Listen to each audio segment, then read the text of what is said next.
With a couple stars talking about retirement and more, this is Wrestling Rambles. My name is John, and you're watching the Wrestling Report. Before we move on, make sure you subscribe to Wrestling Rambles with notifications on, and don't forget to like the video.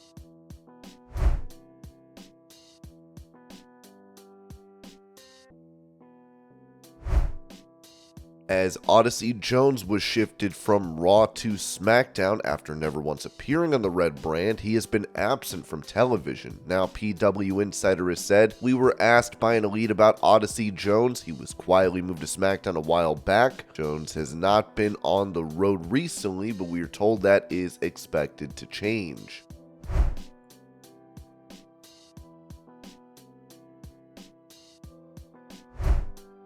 During an interview with Chris Van Vliet, former WWE star Erick Rowan said this about the late Bray Wyatt wanting to have a Wyatt family reunion. "Wyndham talked to me about wanting to involve me, but it's all about timing and places and story and what works best for the company, and it's not all an individual's decision. So yeah, we've had conversations about things we like to do and stuff in the future, but life happens and things happen. And unfortunate things happen that are way more important than anything to do with this fictional wrestling that we do."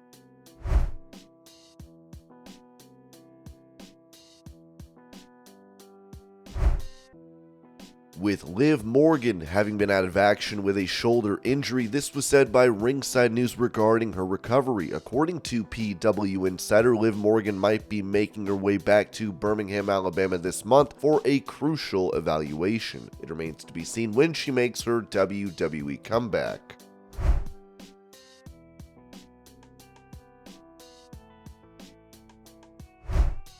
When it comes to a return to WWE for AJ Styles, it was revealed that for those who have asked about the return of AJ Styles, PWInsiderElite.com is told he is penciled in to return at the November 10th Smackdown taping in Columbus, Ohio, and will be back regularly from that point on.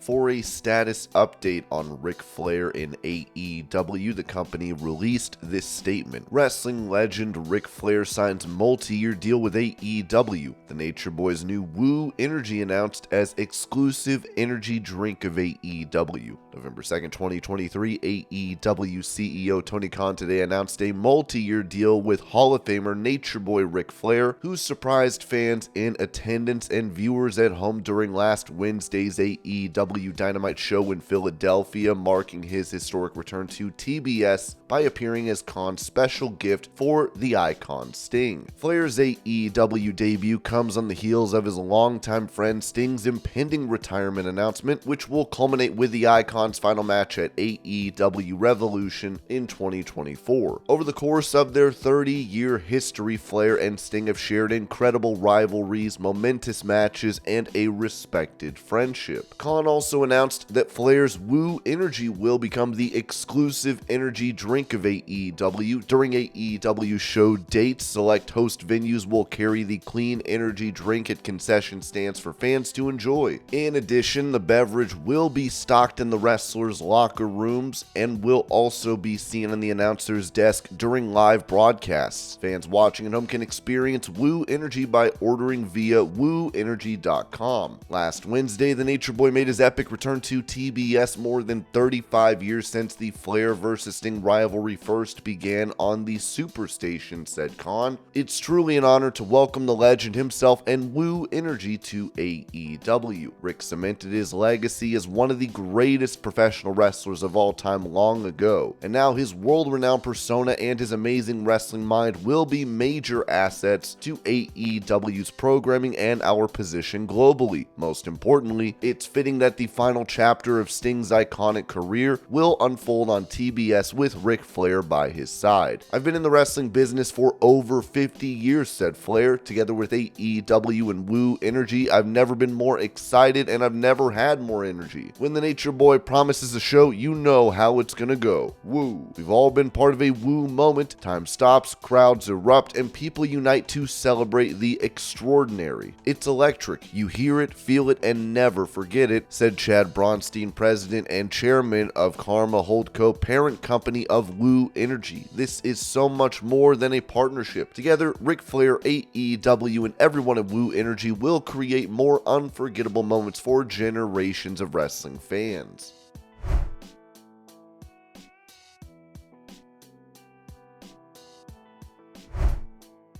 After being cut from the company thanks to the COVID-19 pandemic, Heath Slater would make a short-lived WWE comeback in a storyline with Drew McIntyre, as this was added regarding it. Heath told Fightful, going back to the WWE shortly after his release to work with Drew McIntyre, that he did not want to. He said it took Drew about a week and a half to talk him into it. He said the WWE wanted him to do the WWE promo with Drew, work a match with Dolph Ziggler, and help Drew win a match. He said he ended up only doing the promo with Drew, and that was it.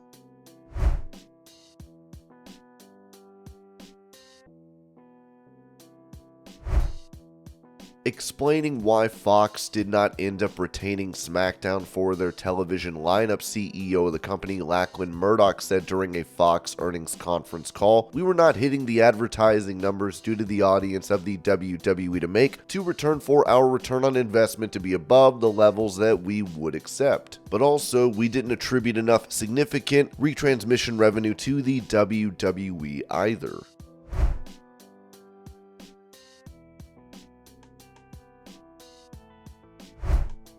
Talking about CM Punk being in the Impact Wrestling locker room after the company's Bound for Glory event, president of the promotion, Scott D'Amore, told What Do You Call It? He was there the next day at our TV, which is not unheard of. He was in Chicago at an event of ours earlier this year. We have a pretty open door policy. If you want to come by and visit at TNA Wrestling, you're more than welcome. There is one simple rule: don't be an a-hole. Be respectful and you'll be respected. Punk, when he showed up earlier this year, was a pleasure to have in the locker room. When he asked if he could come the day after Bound for Glory, come by the TV and say hello and watch some of the show, we said of course. He came back and again was a pleasure to have. He chatted with some of the talent. I got to sit back and watch him and Josh Alexander have a nice long chat. What a great opportunity to have somebody like CM Punk in there. Even if it's just a conversation and it's not all about wrestling, there is no way you don't learn something out of a conversation like that. He is welcome at events of ours. You asked me if I would like Will Ospreay to be the face of the brand. Sure. Would we be open to having CM Punk join Impact Wrestling? Of course. Why wouldn't we? You look at the business he drove for WWE and you look at what he did in AEW. He lifted AEW and ticket sales went up. Viewers went up. Pay-per-view buys went up. If it's the right fit and it works for him and for us business-wise, and if it's a good fit relationship-wise, the one thing that is unwavering is you come into our locker room, it has to be somebody who's going to come in, fit in, be respectful. Punk has been that anytime he has come around us. We don't judge based off what you hear, we judge based on what you do around us. And he's been nothing but a pleasure to be around. Is it a possibility? Never write it off as being something to happen. I get a kick out of all the stories I read. Oh, we made an offer? We did this? Somebody should tell me some of this stuff. We remain open to any possibilities, whether it's joint venturing, doing collaborations with other companies, talent coming in, whatever it is. If it's good for business and it makes sense and the fans are into it, we're open.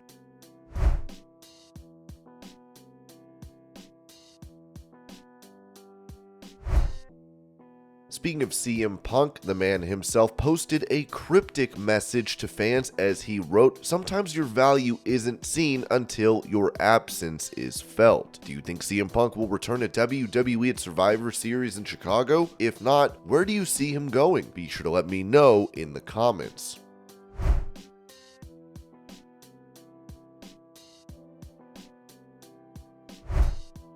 Touching on his voice acting career, Kenny Omega also noted this in regards to the future following his pro wrestling run, telling Busted Open Radio, "It really was the perfect setup for me. Getting involved in things like this, Captain Laserhawk, is something I really wanted to do. So I tried to stay active within the anime world and in the video game world, and we've had a lot of success with some great crossover production. And it's a great thing to know that when wrestling can't be there anymore for me, that it will possibly have a presence within that world."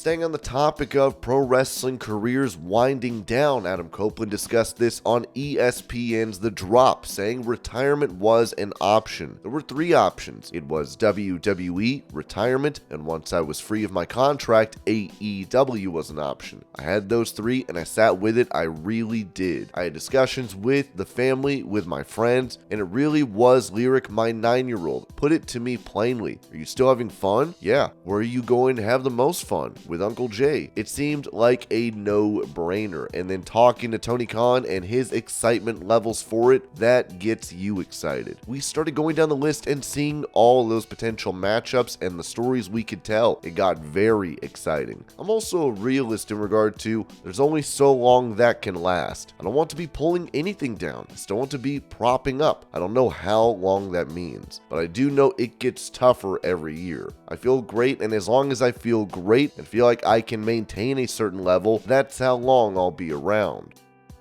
And this was your pro wrestling news update. I hope you're all having a great day. Thank you so much for watching, and I will see y'all later.